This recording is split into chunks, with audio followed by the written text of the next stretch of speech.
I used to get the last bus home from work every Thursday. It was always the same route, same driver, same few half-asleep passengers.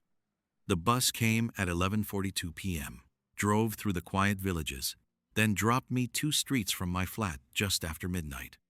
One night, I noticed a woman already sitting at the back when I got on. She was wearing a long beige coat with wet hair stuck to her face, even though it hadn't rained all day.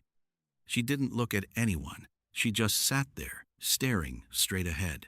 The weird part was, when the bus reached the final stop, she didn't get off. The driver looked in the mirror and said, "End of the line." She didn't move. He sighed, got out of his seat, and walked towards her. Then he stopped halfway down the aisle and went completely still. I asked if everything was okay. He didn't answer. He just backed away slowly, sat back down, and started driving again. I said, "Aren't you finished?" He whispered, "Not while she's on." I laughed because I thought he was joking, but his hands were shaking on the wheel. We drove past my stop, then past the depot, then onto an old country road I'd never seen before. The woman at the back finally spoke. She said, "I missed my stop." The driver didn't look at her. He just said, "You always do."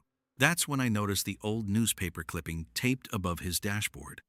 It was faded, but I could still read the headline, "Woman Killed After Falling Asleep on Night Bus." The photo underneath was her. Same coat, same wet hair. The bus stopped beside a dark field. The doors opened. The woman stood up, walked past me, and stepped off into the darkness.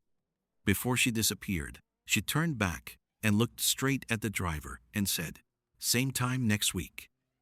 The doors closed, and the driver took me home in silence.